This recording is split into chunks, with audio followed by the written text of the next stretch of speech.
Hey everyone, this is Samsul Arifin Piyash and you are watching Noob Rider. Welcome to another vlog.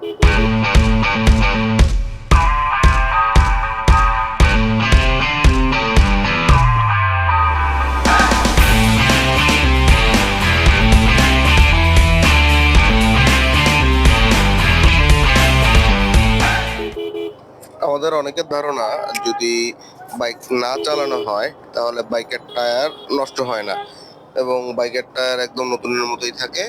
আমরা 30,000, 40,000, 50,000, 60,000 kilo চাও বাইকের একটা tyre দিয়ে use করতে পারি।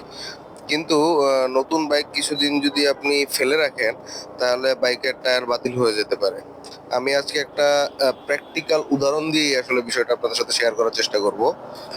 তো 2019 সালে আমার এক বড় ভাই একটা বাজাজ পালসার বাইক কিনে।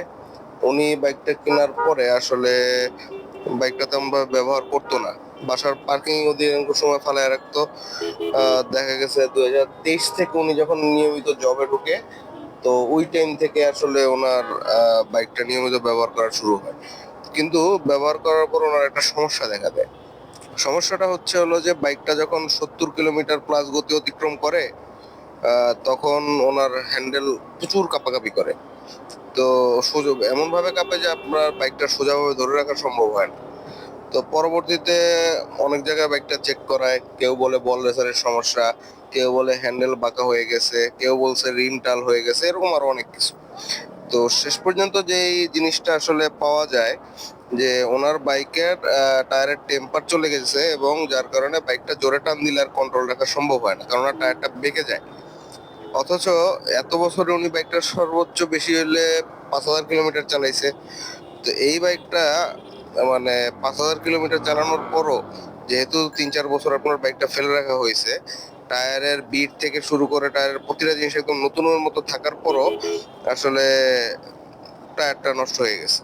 তো যার ফলে ওনার মানে নতুনের মতো একটা টায়ার হলো আপনার চেঞ্জ করা লাগছে। তো আমরা যারা বলি যে বাইকের বিট এবং বাইকের টায়ার দেখে যে বাইকের টায়ারটা ওকে, তো এই উদাহরণটা দিয়ে আসলে আমি তাদের বুঝাতে চাইলাম যে মানে একদম নতুনের মতো টায়ার থাকার পরও জাস্ট 5,000 কিলো চলা একটা টায়ার যে নষ্ট হয়ে যেতে পারে। তো এই বিষয়ে আমাদের সতর্ক হওয়া উচিত, কারণ একটা জিনিস আসলে ব্যবহার না করলে সেটার অনেক ক্ষতি হয়। ফেলে রাখার ফলে আস্তে আস্তে একটা সময় সেই জিনিসটা নষ্ট হয়ে যায়। তো আমরা আমরা কোনো জিনিস যাতে ফেলে না রেখে অ্যাটলিস্ট ইউজ করি নিয়মিত, তাতে যাতে জিনিসটা ভালো থাকে সেই চেষ্টাই করব। তো আজকের ভিডিওটা এই পর্যন্তই, দেখা হবে সামনের কোনো ভিডিওতে। খোদা হাফেজ, টাটা, see you in next blog.